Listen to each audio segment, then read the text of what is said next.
Hello and welcome to this new episode of Encounter. And today we're going to talk to Paramahamsa Sri Swami Vishwananda, who is a spiritual master of international recognition and the founder of Bhakti Marga, a global spiritual mission established in 2005. And as part of his mission, Swami Vishwananda travels worldwide to spread spiritual wisdom and offer people tools to cultivate inner peace and harmony. And what's more interesting is that Swami Vishwananda was born in Mauritius, grew up here. And first of all, Swamiji, thank you very much to be here on our set. So, could you please tell us a little more about your early life? You were born in Mauritius, you grew up here, and what led you to walk the spiritual path? Jai Gurudev Narayana. Thank you for this interview, firstly. And yes, I was born in Mauritius and grew up here. And as you have mentioned, spirituality is not religiosity. Spirituality is inborn with you. And for me personally, since I was small, I was drawn towards something more deeper. I would never say that I was in a searching or researching point in my life. I was thinking, no, it was always from the beginning itself.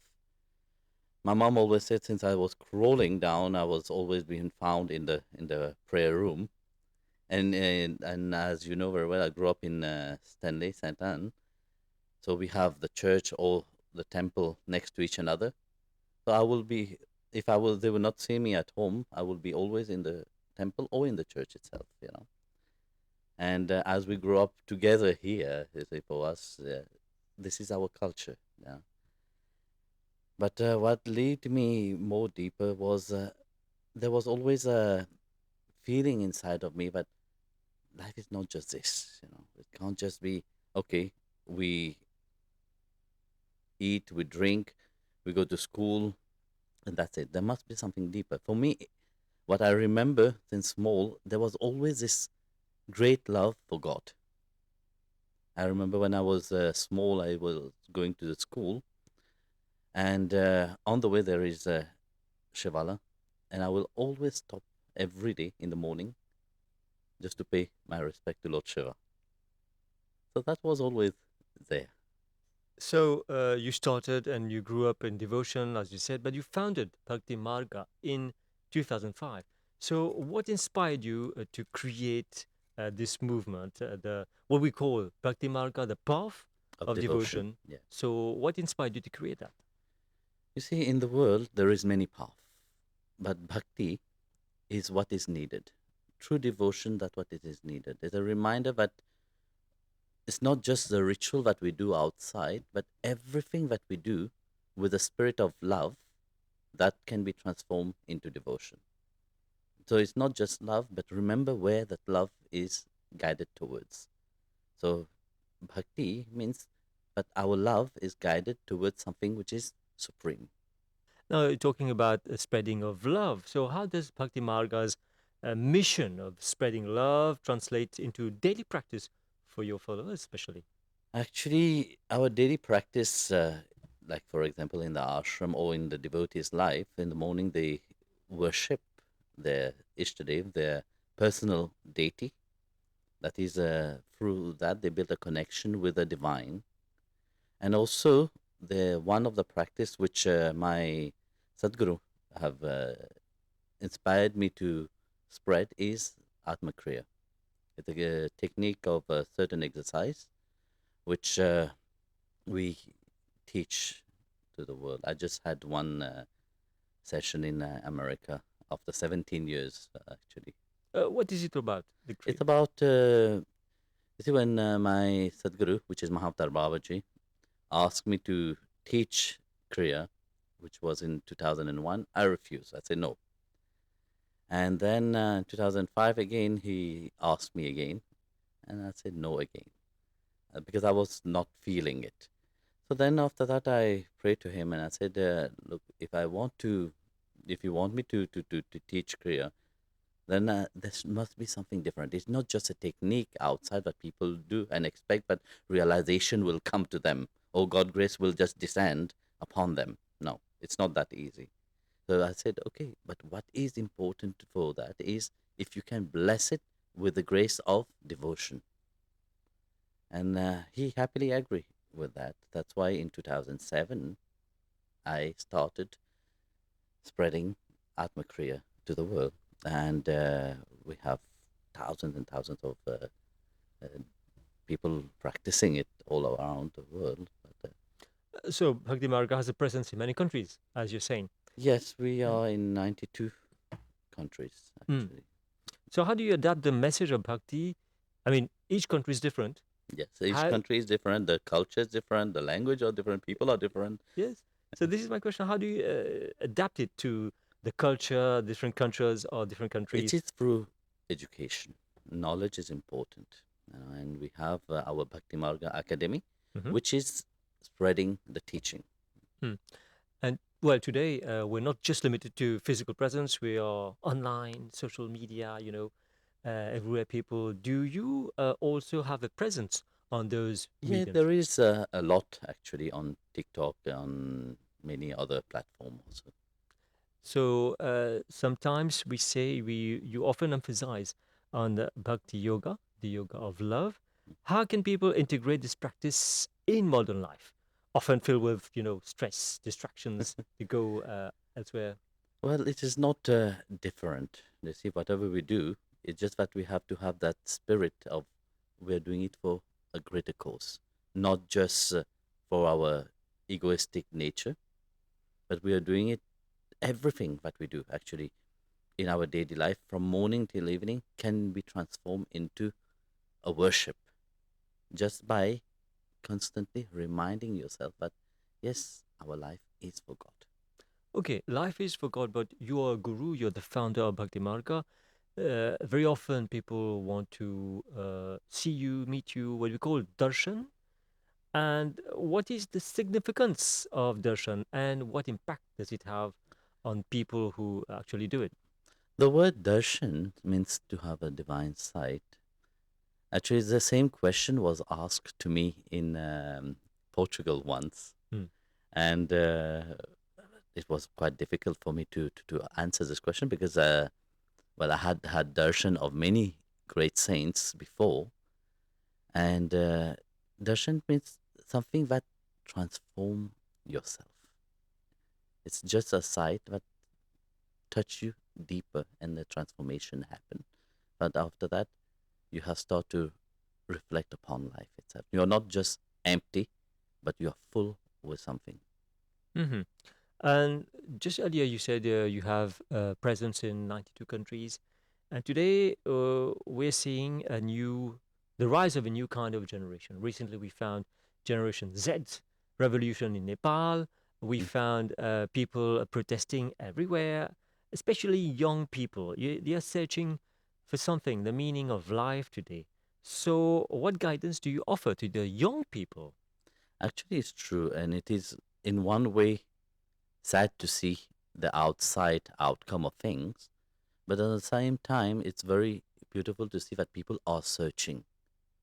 But there must be spiritual leaders who bring these people to the understanding that they are searching for something more than just what have been given always, Hmm. and that is a different reality in itself. You understand also that young people today don't like to be imposed something. You can't No, impose on them. but you have to speak the Yes. language what the youngsters speak.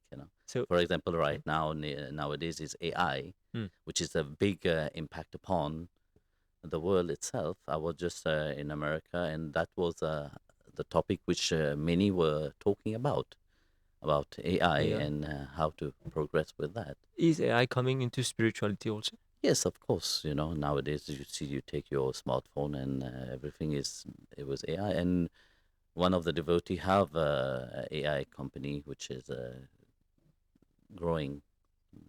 Like you said, you're attracting young people today, whether young people or professionals. They found themselves with stress. they have responsibilities, family. So how can devotion and spirituality coexist in such a situation? People have responsibilities; they have to take care of the, family, children, mother, father, and grandfather, and all that. But look, that is have been always. It's not something new. But we have grown up in a culture like this. But when we look at the world, if you put it in the world, there is such a dismantling of that. Even if youngsters are searching, yes, but we see how sad the reality is outside there. But families are broken, and Mm. everybody, because it's just a misunderstanding between people. You know, the old generation try to understand the new generation, and the new generation don't want to Yes. follow the old generation. And it's true, it is a new category of understanding. That's why we have to learn the language which the youngsters speak. And do you speak that language also in your? Well, you have heard the satsang. This is very simple and very easy. So people are very, inspired when you tell them stories. This And is one thing that I do a lot. I yes, Because it is one thing that you can forget about the teaching, but the stories you remember. I remember when I was small, my grandma told me two stories. One story of Sant Dhyaneshwar, a Maharashtrian saint, and the saints, and another one is Mirabai. I have never forget about that, and they have always been with me. And to the extent that there was this urge, was wondering, when my grandma told me how Mirabai disappeared in the Vigraha, or the deity of Krishna, I was wondering, where is that deity? That was my I say, my great feeling. So I forgot about it after some years. And once I was like 12, 13 years ago, I was traveling in India. And while passing by to visit the Dalai Lama, and on the way, I just saw a small sign, Old Krishna Temple. The moment I saw that, it was just a feeling from my heart that I have to go. And I turned to the driver and I said to the driver, let's go to that Krishna temple. But I had with me 250 people. I said, but his driver was shocked and said, okay, fine. We can go, but we don't know how far it is. It can be 1 hour, it can be 2 hours, it can be even more, because it's not said how many kilometers it is. Okay, let's try. Let's drive for 15 minutes. So we drove. As we were driving, the sun was setting and the road was getting smaller and smaller. So we arrived in a small village. There's nothing there, just a old Ford ruin. So we stepped down from the bus, and every devotee, all the people would step down. So, and it was written, in, here is the deity into which Mirabai disappeared into. So, and if you know the story of Mirabai, mm. at her end of her life, she merged with the deity of Krishna. So when I saw that, I ran quickly inside. So the priest was closing the temple. Then I ran, said, please let us have darshan of that deity. I said, but I'm closing. Then he saw that there's a group of Westerners coming and all that. Okay, fine. I opened. He opened. He was very nice. He opened the temple, and we had darshan of Mirabai, the deity of Krishna, which Mirabai disappeared into. And then I asked him, do you have something which belonged to Mirabai? And he showed me, yes, there's a Saligram and there's the Girdhar Gopal, which Mirabai used to carry with her, because for 80 years she carried a small deity of Krishna. It's not like in the movie you see a big murti that this poor woman will be carrying around. Actually, it was a small deity of Thakurji like this. And then he said, well, that is here. And I said, can I have something of him? Because we have a museum of saints in Germany.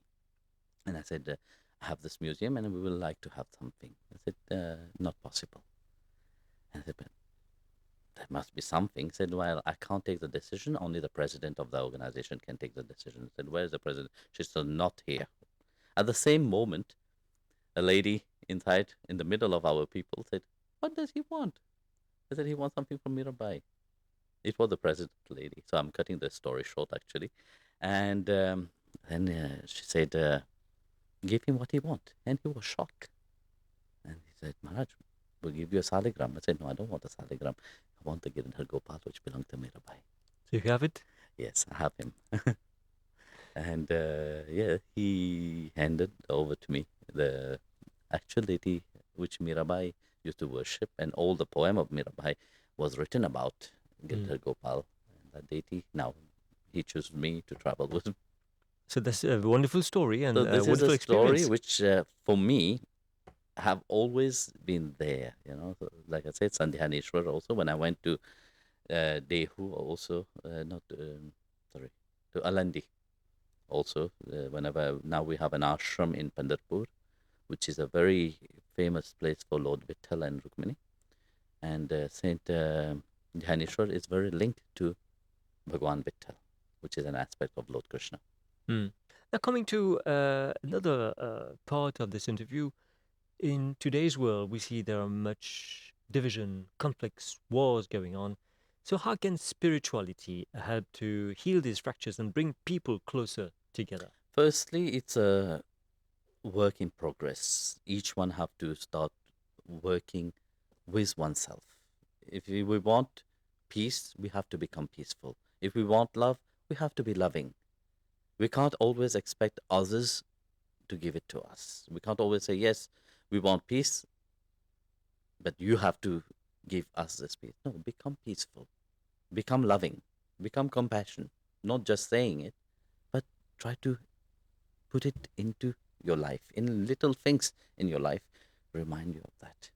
We stay in this same context. So, this world, this planet, does not belong only to humans. There are a lot of species, nature, and today we face challenges such as climate change, poverty, people suffering from mental health. Does spirituality or like you say, bhakti, comes in action here and to heal those? In bhakti, we have one thing what Bhagavan Krishna spoke about is Bhuta Yagna, which means the service that we render to nature, Hmm. which means include the animal, the plant, and not only human being. Because when we talk about service, very often people think about, oh yes, I've been to the home to help people and to help some people on the road. No, service is every aspect that we render into nature itself. If we plant trees, we look after nature. And when we look after nature, nature will look after us. Nowadays, we see because of the mindset of people have become so much always running very fast, and people disconnect themselves with nature. And when you disconnect yourself with nature, you will fall sick. So respect nature is Respect part nature, of. protect nature. Nature will protect you and will enrich you with everything. So that's part of love and compassion that you're Yes, preaching. that is part of also bhakti. You know, that's why I said Bhagavan Krishna talk about Bhuta Yagna, help those which is in need.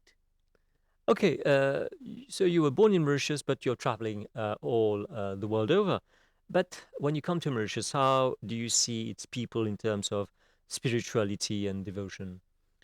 Well, you see, Mauritius have been always a very religious place, and due to that, we see now there is a surge of searching happening. People are more, there's many gurus which is coming here, and people are more drawn towards spirituality. With the social media, of course, you hear people are in different group, which is amazing to see. It's not just the religiosity, but people just go and do things and go to the temple and just, hello God and bye God, oh Mhm. God, please, I have this problem and that problem. That's it. No, but people who truly, like you said, the new generation want to understand, want to go deeper.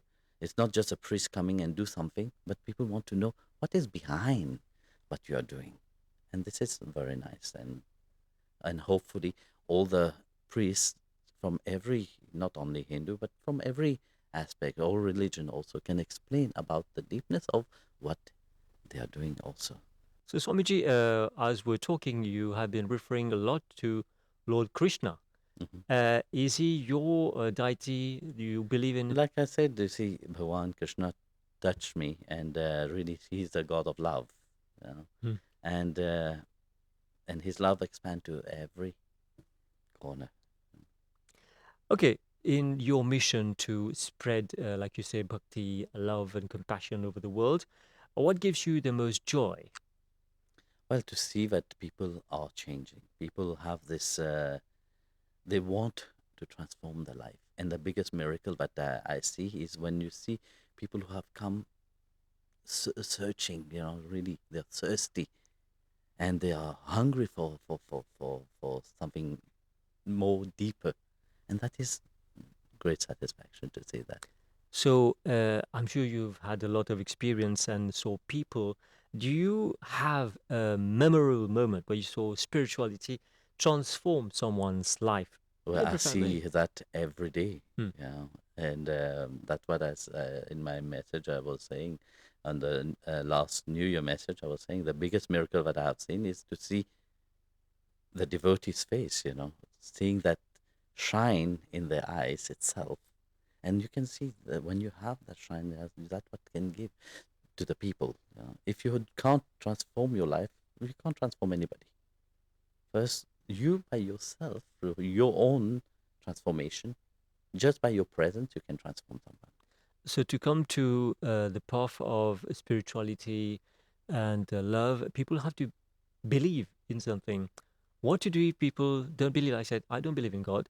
I just believe in science. I just believe what I see. I don't see God. I don't believe in that. Well, everything starts with a belief, firstly.